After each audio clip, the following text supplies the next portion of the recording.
بسم اللہ الرحمن الرحیم۔ السلام علیکم ورحمۃ اللہ وبرکاتہ۔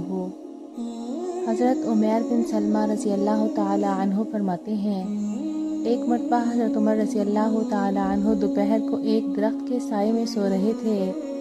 ایک دیہاتی عورت مدینہ آئی اور لوگوں کو بڑے غور سے دیکھتی رہی کہ ان میں سے کون میرا کام کرا سکتا ہے، اور دیکھتے دیکھتے وہ حضرت عمر رضی اللہ تعالی عنہ تک پہنچ گئی۔ انہیں دیکھ کر اسے اطمینان ہوا کہ یہ آدمی میرا کام کرا دے گا۔ اس نے حضرت عمر سے کہا، میں ایک مسکین عورت ہوں اور میرے بہت سے بچے ہیں، اور امیر المؤمنین حضرت عمر بن خطاب نے حضرت محمد بن مسلمہ رضی اللہ تعالی عنہ کو ہمارے علاقہ میں صدقات وصول کرنے بھیجا تھا۔ وہ صدقات وصول کر کے واپس آ گئے اور انہوں نے ہمیں کچھ نہیں دیا۔ اللہ آپ پر رحم فرمائے، آپ ہماری ان سے سفارش کر دیں، شاید وہ آپ کی بات مان لیں۔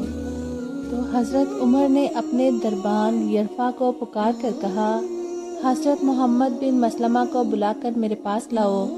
اس عورت نے کہا، میری ضرورت کے پورا ہونے کی بہتر صورت یہ ہے کہ آپ میرے ساتھ ان کے پاس جائیں۔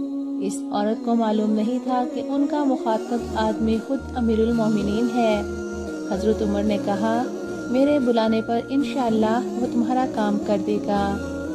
حضرت یرفع نے جا کر حضرت محمد بن مسلمہ سے کہا، چلیں، آپ کو امیر المؤمنین بلا رہے ہیں۔ چنانچہ حضرت محمد بن مسلمہ آئے اور انہوں نے کہا، السلام علیکہ یا امیر المؤمنین۔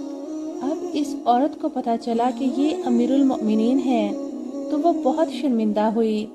حضرت عمر نے حضرت محمد بن مسلمہ سے فرمایا، اللہ کی قسم، میں تو تم میں سے بہترین آدمی منتخب کرنے میں کوئی کمی نہیں کرتا۔ جب اللہ تعالیٰ تم سے اس عورت کے بارے میں پوچھیں گے تو تم کیا کہو گے؟ یہ سن کر حضرت محمد بن مسلمہ کی آنکھوں میں آنسو آ گئے۔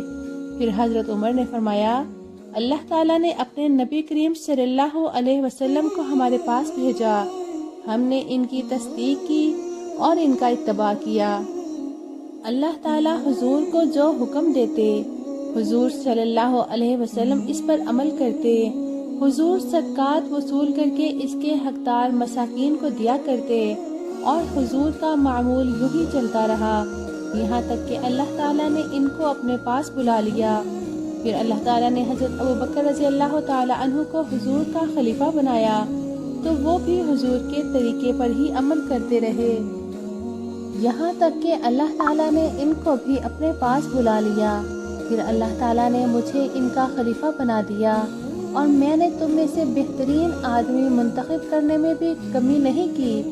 اب اگر میں تمہیں بھیجوں تو اس عورت کو اس سال کا اور گزشتہ سال کا اس کا حصہ صدقات میں سے دے دینا، اور مجھے معلوم نہیں، شاید اب میں تمہیں صدقات وصول کرنے نہ بھیجوں۔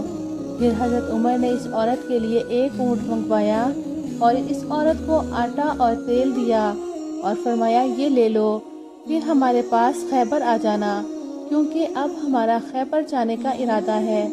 چنانچہ وہ عورت خیبر حضرت عمر کے پاس آئی، اور حضرت عمر نے 2 اونٹ منگوائے اور اس عورت سے کہا، یہ لے لو، حضرت محمد کے تمہارے ہاں آنے تک یہ تمہارے لیے کافی ہو جائیں گے، اور میں نے حضرت محمد کو حکم کر دیا ہے کہ وہ تمہارا اس سال کا اور گزشتہ سال کا حصہ دے دیں۔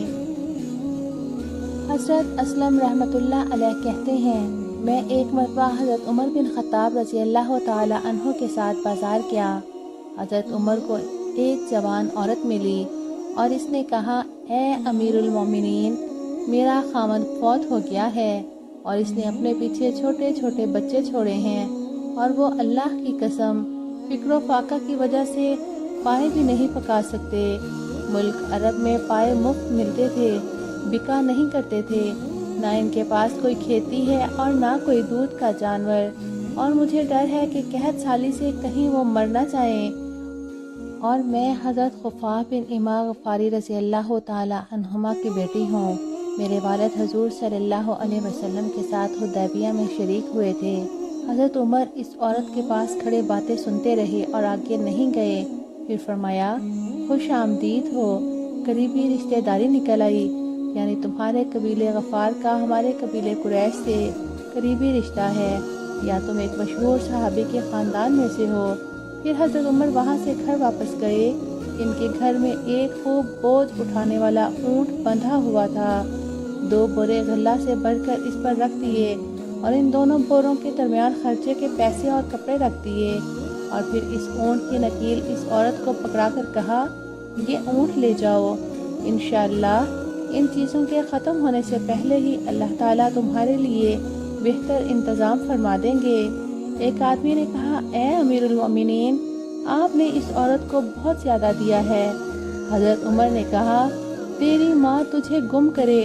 اس عورت کا باپ حضور صلی اللہ علیہ وسلم کے ساتھ حدیبیہ میں شریک ہوا تھا، اور اللہ کی قسم میں نے اس عورت کے باپ اور بھائی کو دیکھا ہے کہ ایک عرصہ تک انہوں نے ایک قلعہ کا محاصرہ کیے رکھا، پھر انہوں نے اس قلعے کو فتح کر لیا، اور ہم اس میں سے اپنے حصے خوب وصول کر رہے ہیں، چونکہ یہ بہت زیادہ دینی فضائل والے خاندان کی عورت ہے، اس وجہ سے میں نے اسے زیادہ دیا ہے۔ حضرت عائشہ رضی اللہ تعالیٰ عنہ فرماتی ہیں، حضور اقدس صلی اللہ علیہ وسلم نے اپنی ازواج مطہرات سے فرمایا کہ میرے دنیا سے جانے کے بعد تم میں سے سب سے زیادہ جلدی مجھے وہ ملے گی جس کا ہاتھ سب سے زیادہ لمبا ہوگا۔ حضرت عائشہ فرماتی ہیں، اس کے بعد ازواج مطہرات آپس میں مقابلہ کیا کرتی کہ کس کا ہاتھ سب سے لمبا ہے۔ ہم تو ہاتھ کی لمبائی ہی سمجھتی رہیں، لیکن ہاتھ کے لمبے ہونے سے حضور کی مراد سخاوت اور زیادہ مال خرچ کرنا تھا۔ اس وجہ سے ہم میں سب سے زیادہ لمبے ہاتھ والی حضرت زینب نکلیں، کیونکہ وہ اپنے ہاتھ سے کام کیا کرتی تھیں اور اس کی آمدنی صدقہ کر دیا کرتی تھیں۔ دوسری روایت میں یہ ہے کہ حضرت عائشہ رضی اللہ تعالیٰ عنہ فرماتی ہیں، حضور اقدس صلی اللہ علیہ وسلم کی وفات کے بعد ہم جب اپنے میں سے کسی کے گھر جمع ہو جاتی تو اپنے ہاتھ دیوار کے ساتھ لمبے کر کے ناپا کرتی تھیں کہ کس کا ہاتھ لمبا ہے۔ ہم ایسا ہی کرتی رہیں، یہاں تک کہ سب سے پہلے حضرت زینب رضی اللہ تعالیٰ عنہ کا انتقال ہوا۔ حضرت زینب چھوٹے قد کی عورت تھیں اور ہم میں سب سے لمبی نہیں تھیں۔ حضرت زینب کے سب سے پہلے وفات پانے سے ہمیں پتہ چلا کہ ہاتھ کی لمبائی سے حضور کی مراد کثرت سے صدقہ کرنا ہے۔ حضرت زینب دستکاری اور ہاتھوں کے ہنر کی ماہر تھیں۔ وہ کھال رنگا کرتیں اور کھال سیا کرتیں، سی کر فروخت کر دیتیں اور اس کی قیمت اللہ کے راستے میں صدقہ کر دیا کرتیں۔ طبرانی کی روایت میں یہ ہے کہ حضرت عائشہ رضی اللہ تعالیٰ عنہ فرماتی ہیں کہ حضرت زینب سوت کاتا کرتی تھیں اور حضور صلی اللہ علیہ وسلم کے لشکروں کو دے دیا کرتیں۔ وہ لوگ اس سوت سے سیا کرتے اور اپنے سفر میں دوسرے کاموں میں لاتے۔ اللہ پاک ہمیں بھی فقراء، مساکین اور ضرورت مندوں کی ضرورتیں پوری کرنے کی توفیق عطا فرمائے، اور ہمیں حضور اقدس صلی اللہ علیہ وسلم کی سنتوں کو زندہ کرنے اور صحابہ کرام کے طریقہ پر زندگی گزارنے کی توفیق عطا فرمائے، اور قیامت میں حضور کی شفاعت نصیب فرمائے، اور دنیا اور آخرت میں عافیت عطا فرمائے۔ آمین۔ وآخر دعوانا ان الحمد للہ رب العالمین۔